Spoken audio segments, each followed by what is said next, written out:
Random House Audio presents Shopaholic and Baby by Sophie Kinsella. Read for you by Katherine Kellgren.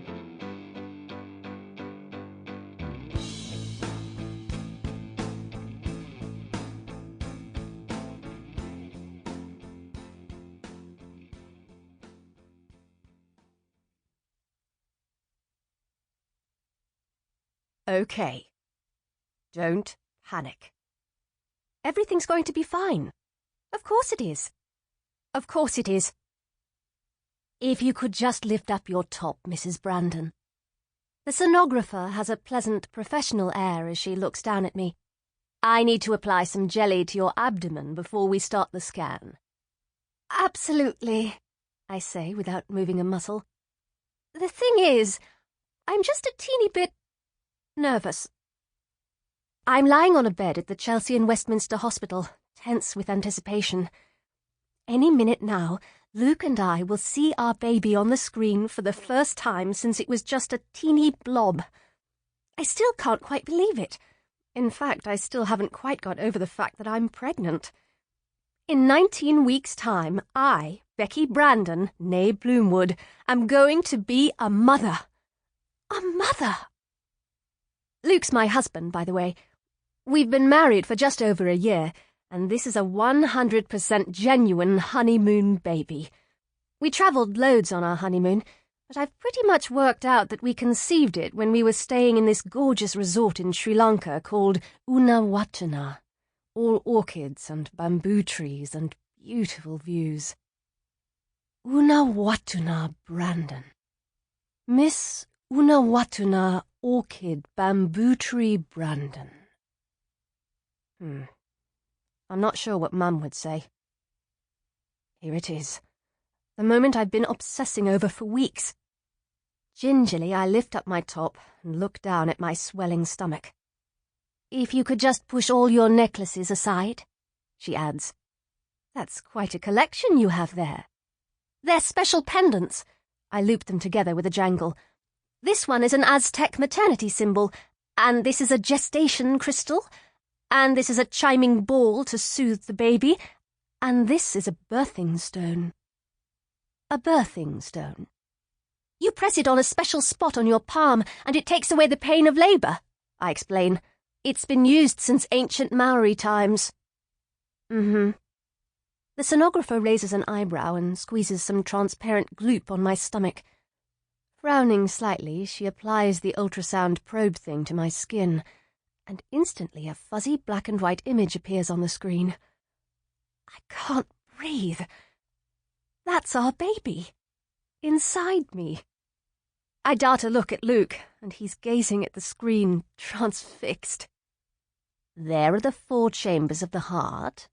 The sonographer is moving the probe around. Now we're looking at the shoulders.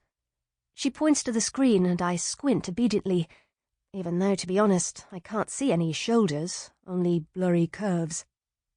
There's an arm. 1 hand. Her voice trails off, and she frowns. There's silence in the little room. I feel a sudden grip of fear. That's why she's frowning. The baby's only got 1 hand. I knew it. And the other hand. The sonographer's voice interrupts my thoughts. Other hand? I look up, choked. It's got 2 hands? Well, yes. The sonographer seems taken aback at my reaction. Look, you can see them here. She points at the image, and to my amazement, I can just about make out the little bony fingers. 10 of them. I'm sorry, I gulp, wiping my eyes with the tissue she hands me. It's just such a relief.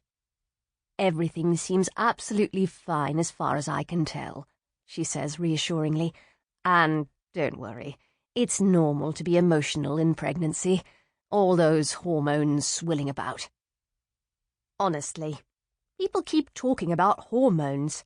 Like Luke last night when I cried over that TV ad with the puppy. I'm not hormonal. I'm perfectly normal.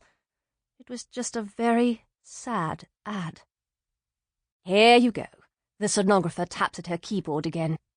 A row of black and white scan pictures curls out of the printer, which she hands to me. I peer at the first one, and you can see the distinct outline of a head. It's got a little nose and a mouth and everything. So, I've done all the checks. She swivels round on her chair. All I need to know now is whether you want to know the gender of the baby. No, thank you, Luke answers with a smile. We've talked it through at great length, haven't we, Becky? And we both feel it would spoil the magic to find out. Very well, the sonographer smiles back. If that's what you've decided, I won't say anything. We hadn't actually decided, had we? I say. Not for definite. Well, yes, we had, Becky. Luke seems taken aback. Don't you remember we talked about it for a whole evening and agreed we wanted it to be a surprise? Oh, right, yes. I can't take my eyes off the blurry print of the baby. But we could have our surprise now. It would be just as magical. Okay, maybe that's not exactly true, but isn't he desperate to know? Is that really what you want? As I look up, I can see a streak of disappointment in Luke's face. To find out now? Well, I hesitate. Not if you don't want to. He's about to say something when his mobile phone starts ringing. He whips it out of his pocket and the sonographer puts up a hand. I'm sorry, but you can't use that in here. Right. Luke frowns as he sees the caller display. It's Ian. I'd better call him back. I don't need to ask which Ian. It'll be Ian Wheeler, the chief marketing honcho of the Arcadus Group. Luke has his own PR company, Brandon Communications, and Arcadus is Luke's big new client. It was a real coup when he won them, and it's given a fantastic boost to the company. He's already hired more staff and is planning to open loads of new European offices on the back of it. So it's all wonderful for Brandon Communications, but as usual, Luke's working himself into the ground. I've never seen him so at anyone's beck and call before. If Ian Wheeler calls, he always calls him back within 5 minutes, whether he's in another meeting or he's having supper, or even if it's the middle of the night. He says it's the service industry and Arcadus is his mega client, and that's what they're paying for. All I can say is, if Ian Wheeler calls while I'm in labour, then that phone is going straight out the window. Is there a landline I can use nearby? Luke is asking the sonographer. Becky, you don't mind? It's fine. I wave a hand. I'll show you, the sonographer says, getting up. I'll be back in a moment, Mrs. Brandon. The two of them disappear out the door, which closes with a heavy clunk. I'm alone. The computer is still on. The ultrasound probe thing is resting next to the monitor. I could just reach over and have a teeny peek, just really quickly. And I won't tell Luke. We'll still have the magical surprise at the birth, except it won't be quite so much of a surprise for me. Exactly. Leaning right over, I manage to grab the ultrasound stick. I apply it to the gel on my stomach, and at once the blurry image reappears on the screen. I did it. There's the head. Wow, it's huge. And that bit must be... My hand freezes and I catch my breath. I've just spotted it. I've seen the sex of our baby. It's a boy. The image isn't quite as good as the sonographer's, but even so, it's unmistakable. Luke and I are going to have a son. Hello, I say aloud to the screen, my voice cracking slightly. Hello, little boy. What are you doing? The sonographer's voice makes me jump. She's standing at the door with Luke, looking appalled. That's hospital equipment. You shouldn't be touching it. I'm sorry, I say, wiping my eyes, but I just had to have another quick look. Luke, I'm talking to our baby. It's just amazing. Let me see. Luke's eyes light up, and he hurries across the room. Sample complete.